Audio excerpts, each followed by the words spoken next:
Dan il-programm huwa mtella mill-istudenti tal-Higher National Diploma in Creative Media Production fih dan l-Istitut tal-Arti u d-Disinn tal-MCAST. Dan il-programm qiegħed jittella bl-għajnuna ta' Nexos u Domestika.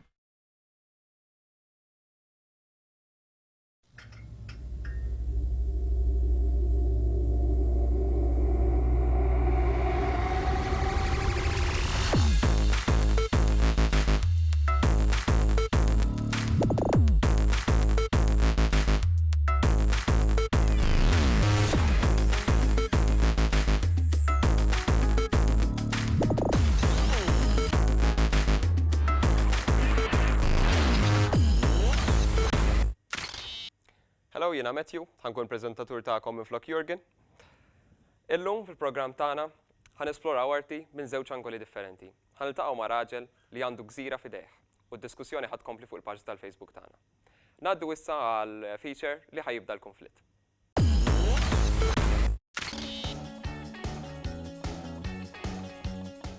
Il-kelma tatu ġejja mill-lingwa ta' Tahiti, tataw, li tfisser timmarka.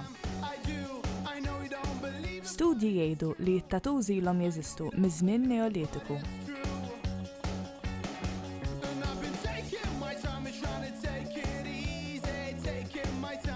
Fl-1991 instab ġisem mimlit pinġija li kien ilu mejjed għal 5000 sena.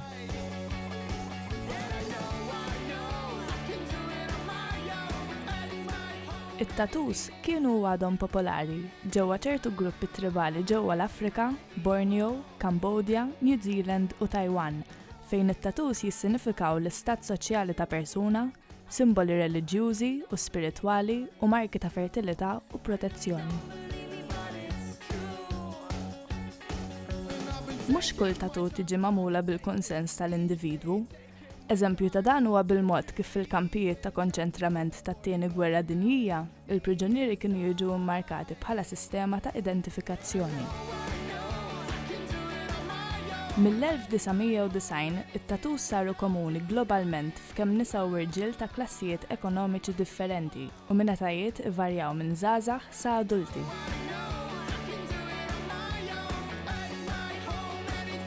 Fl-2011, il-kumpanija Mattel ħarġet pupa tfal li kellha t-tatuż.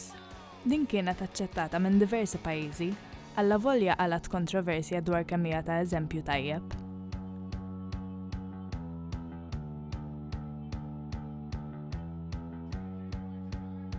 Għalkemm ma jeżistux statistiċi globali dwar kemm hawn nies li għandhom tatuż, ċerti studji juru li madwar 25% tal-Amerikani bejn 18 u l-50 sena għandhom mill-inqas tatu waħda.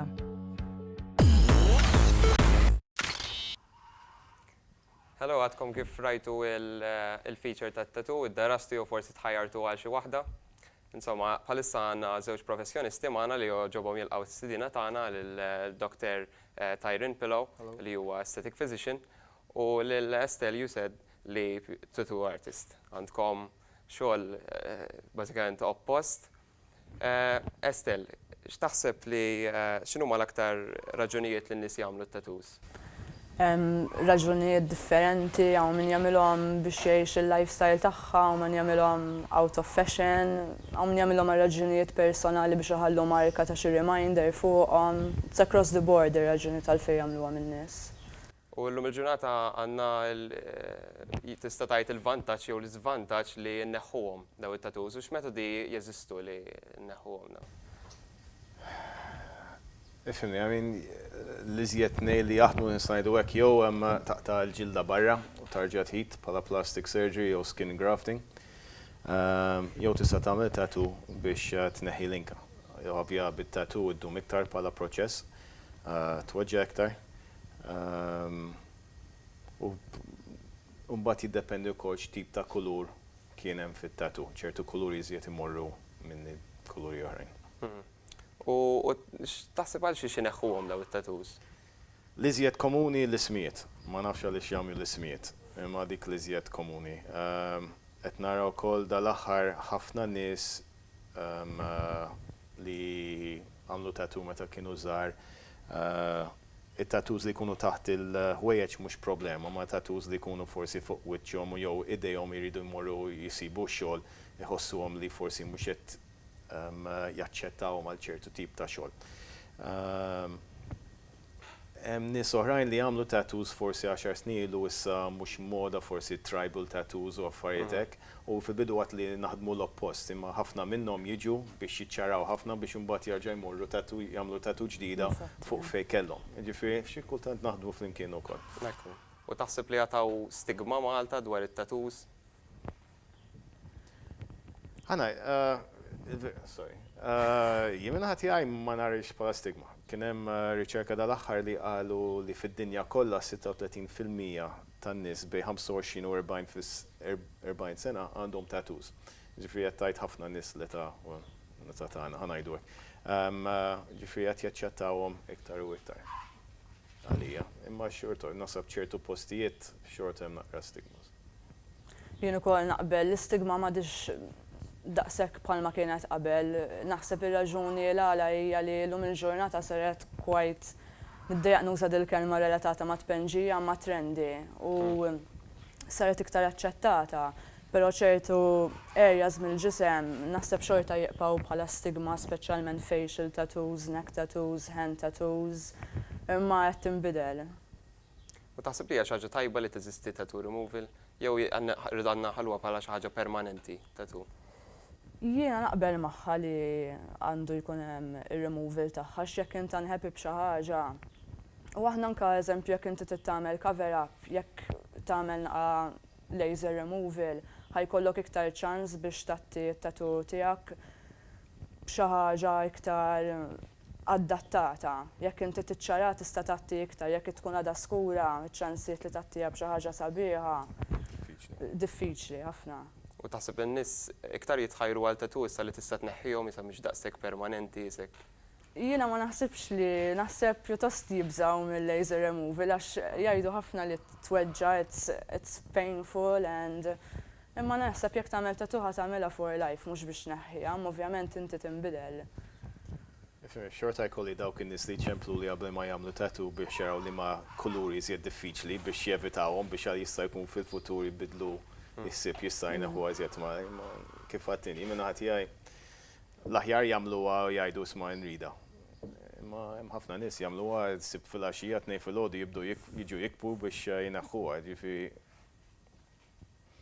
U Estel inti qatt tħajjel biex neħħi xi tattoo jew xi Neħħejt le, imma għandi cover up su żbalji, għandi u naħseb min għandu forsi naqa' kwantità dejjem ikollu dik il-waħda li jiddispjaċihom li jagħmlu, imma minn banda min jgħid le dik ħanżomma l-ewwel waħda u tifkira, imma definitely ismijiet u hekk, jekk ikollok isem xi ħadd bħala partner u inti ma tiqpax miegħu m'intix ħadd tkun trida fuq hekk, imbagħad jew ħadd tagħmel cover up tattoo stess jew tmur removal. Jew issib ieħor l-istess isem. Dr. Pillow, inti titħajjarx tagħmel xi tattoo xi darba? Għal-verità, missieri dejjem għalli jekk niġi darbi tattoo se jkeċċini l-barra. L-istess tiegħi jiġifieri fl-istess il-maqli. U qatt ma kelli ħila tattoo. Biss meta jiġu ċertu tattoos vera tarhom u work of art, tajtara vera sabiħa. Mhux titħajjart imma bdejt napprezzhom. Ġili tkun torts ta' tattoo artist mhux qed ngħidu għal Estella hawnhekk, imma ġili tkun torts ta' xi cheap tattoo nistgħu ngħidu jew. Li rajt jien verità ħafna Malta tajbin. Biss ikun hemm xi ftit għadhom qed jibdew, jew ma jdaħlux linka biżżejjed u linka jista' tiġri tiffedja. Dik li żjed problema, ninsaj dik il-verità. Żjed dawk li qegħdin għadhom qed jibdew.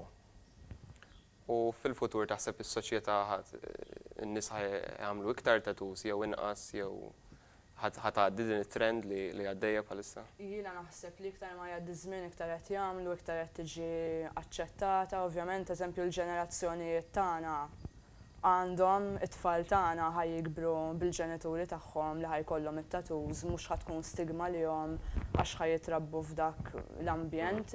Jekk ħatiqpax trend jew le, Ma nafx, imma bħalissa hija trend u m'għandix tkun trend għax hija xi ħaġa għall-ħajja. Mhux moda, forsi lbist flok, ilbist waqt li kien moda u armejtu lem, di ħajkollha ġġorra miegħek sal-qabar. Jien l-unika biża tiegħi bit-tattoos, I mean, m'għandi xejn kontrihom, ġifieri I think they're sbieħ. Imma jekk imbagħad tara waħda xi ta' 80 sena u ġilda kollu qed iddendel il-baħar, tattoo mhux jisa blob of ink ħanajdu hekk. Ġifieri trid tara naqra wkoll fil-futur kif se jaraw dawk in-nisa fuq il-beach jgħidu madhom fi eksensi u forsi mbagħad jibdew jbidlu s-sib. Imma kif qiegħda bħalissa qed iżżid kuljum tkun iżjed popolari. Għandhom xi side effects it-tattoos? Fem, side effects ovvjament, jekk inti tmur għand professional, jekk hu għamel xogħol u tajjeb u kollox, jiddependi inti kif tieħu ħsiebha wkoll. Ix-xini ferita miftuħa, jekk ma tieħu ħsiebha ħadd infettalek, tiddennilek u jista' jaqbduk infections serji minnha. Side effect li hemm barra minn Malta mhux hawn Malta ma xkellimt ma' ħafna tattoo artists. Għaw Malta l-inka tiġi regolata mill-bord. Bis barra minn Malta f'Amerika jużaw ħafna ink tal-panel beaters najdem ta' sprayers u dawk ikollhom ħafna kimiċi ħżiena li jistgħu jagħtuk xi marta ngħidu hekk jagħmluk mercury u affarijiet hekk. Għaw Malta sissa kollox kontrollatu l-inki li jkun hawnhekk approved, approvati ġifieri mhux suppost hemm problema. Imma l-iżjed problemi kif qed tajt tal-mart u x'kont x'tip ta' inka. Imma Malta sejf, jekk imorru barra minn Malta xi post u affarijiet hekk, għodu attenti jekk jagħmlu xi pinġija. U bħala side effects biex tneħħihom it-tattoos? Side effects biex tneħħi l-iżjed riskju ta' infezzjoni. Riskju ta' dbajja għalhekk trid tevita x-xemx għall-ewwel xahar wara li tagħmilha. U l-agħar ħaġa tista' tiġi kisa ħarqa jekk jmissu l-qoxra jneħħuha qabel il-waqt.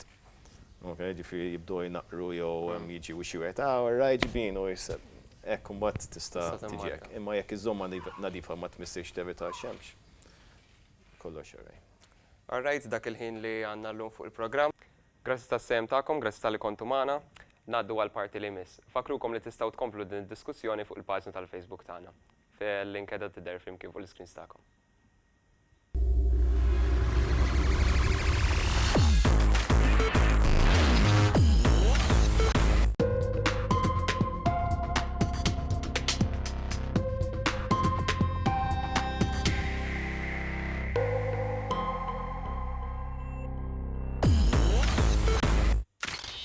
Ġieli immaġinajtu kieku kellkom gżira f'idejkom, x'tagħmlu biha kieku? Ngħaddu għall-feature li jmiss.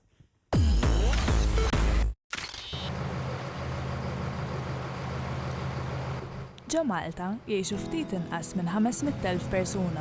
Għawdex jgħixu madwar 31,000. Kemuna jgħixu biss 4 minn nies, wieħed minnhom huwa Salvivella. L-sinjur li kellu l-Kemuna żammit Kutajjar kien għall il-missieri biex jiġi jaħdem miegħu. Kien ġie jaħdem miegħu għaw fl-istess ħin minn naħa minn missier ommi l-istess kien jafu u għallu tiġi taħdem miegħi u ġie jaħdem miegħu għaw. U dak iż-żmien missieri u ommi iltaqgħu Kemuna u żewġu għaw u għexu ħajjithom hawnhekk flimkien mal-familja komplita tagħna. Illum spiċċejna 4 persuni biss, jiena, hija, it-sija u l-kuġina biss hawn. Fit-Tfulitu kienu jgħixu madwar 30 persuna. Kif inbidlet l-ħajja?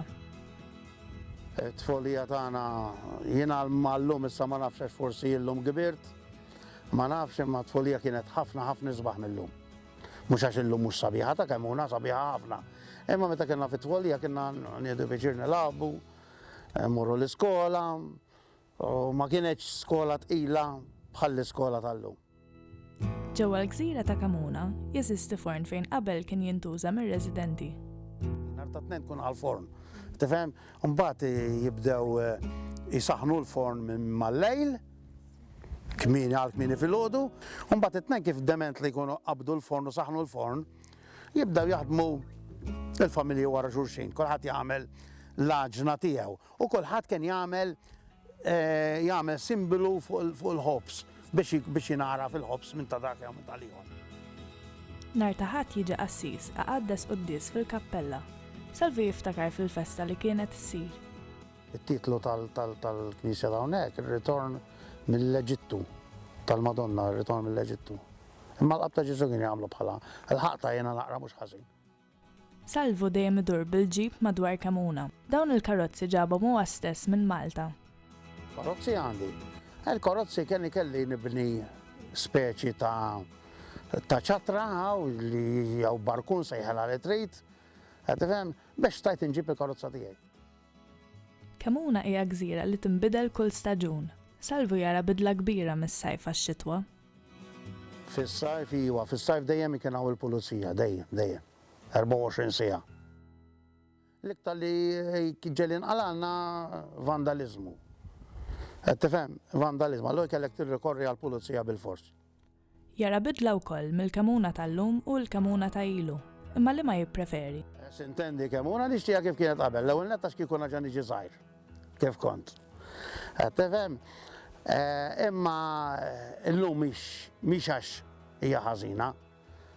Problema tagħha hawnhekk illum isu ħadd mu jagħti każ Kamuna.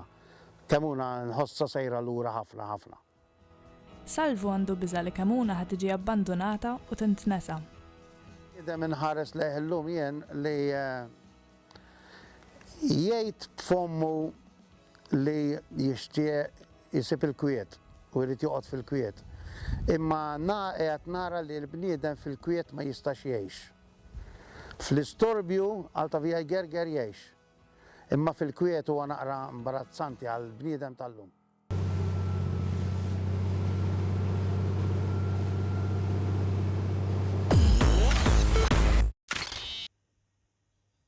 Issa ħan nisimgħu id-diska Happiness mill-band Fellowfish. Nħallu f'idejhom biex jagħlqulna programm.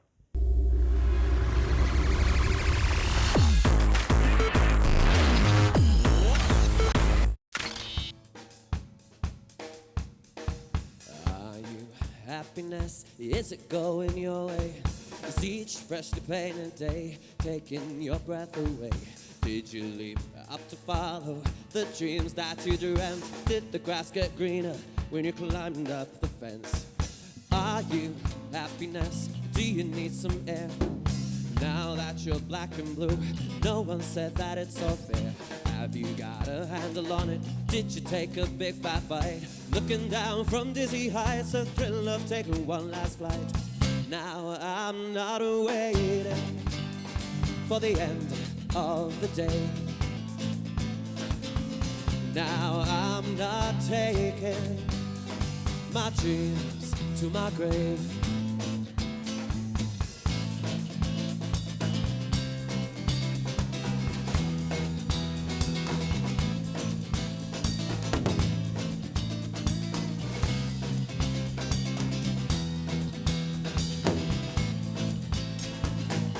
Are you happiness? What price did you pay? Are you worth so much more than the that they say? Where's it taking you when you don't stay? Are you happiness? Did you seize your day? Now I'm not waiting for the end of the day. Now I'm not taking my dreams to my grave. Yeah, I'm just crossing the line. I'm experimenting with time, losing my reason, 'cause it doesn't have to rhyme. No, it doesn't have to rhyme. No, it doesn't.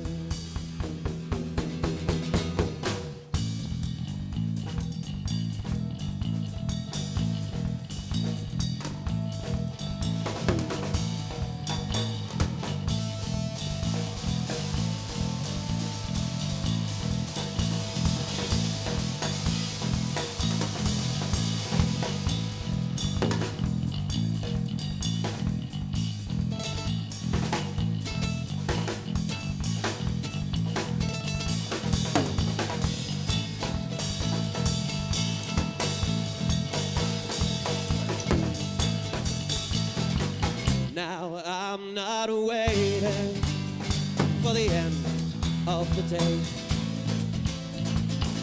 Now I'm not taking my dreams to my grave. I'm crisscrossing the lines. I'm experimenting with time, losing my reason, 'cause it doesn't have to rhyme. No, it doesn't have to rhyme, 'cause in the end, I'm in mine.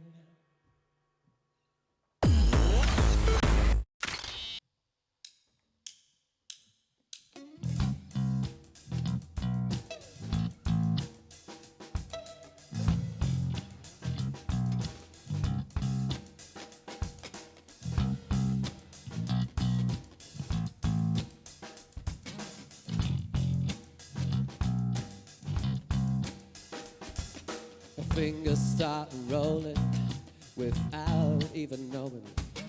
To find herself smoking, that's how she begins the day. Her eyes barely open, struggling to be woken. Her mind stuck in a dream that won't fade. And on it goes, this train of prose, these tracks made of ordinary madness. The smile on her face for happiness' sake keeps her safe from the unexplained sadness. Confused by her feelings, she can't find the meaning of why her so sleep as she slips from the bed, moving on tiptoes with tears on the pillow, until she kisses his head. The coffee kicks in as she goes for a swim, and without even knowing she's floating out of the dream of the stifled scream, sinking to the depths of her ocean. And down, down, down she goes. And on it goes, this train of prose, these tracks made of ordinary madness. The smile on her face for happiness' sake keeps us safe from the unexplained sadness. Grateful, they say, give thanks to the day, but she's afraid of the sharks in the fishbowl. She knows in her heart they'll tear it apart, but she's trying to protect a good soul. Her feet take a walking it out on the road. Is a boy on his own taking pictures of the girl running by, trying to fly, trying to lift herself to a place she deserves. On it goes, this train of prose, these tracks made of ordinary madness. The smile on her face for happiness' sake keeps us safe from the unexplained sadness. Her hands pour the wine, the hopes are combined. They drink for their own sacred reasons, taking their time, talking in rhyme. These days keep on rolling for seasons.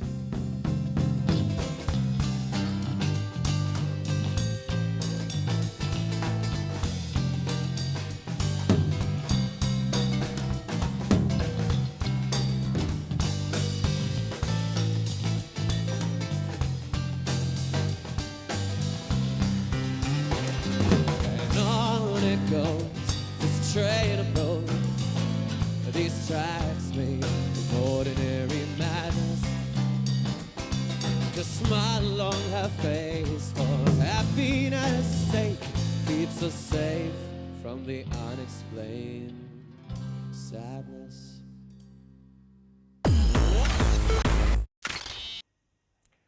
Grazzi lil band Fellowfish, grazzi tal-li kontu magħna. Infakrukom titlu fil-paġna tal-Facebook tagħna. Narakom il-ġimgħa d-dieħla. Saħħiet.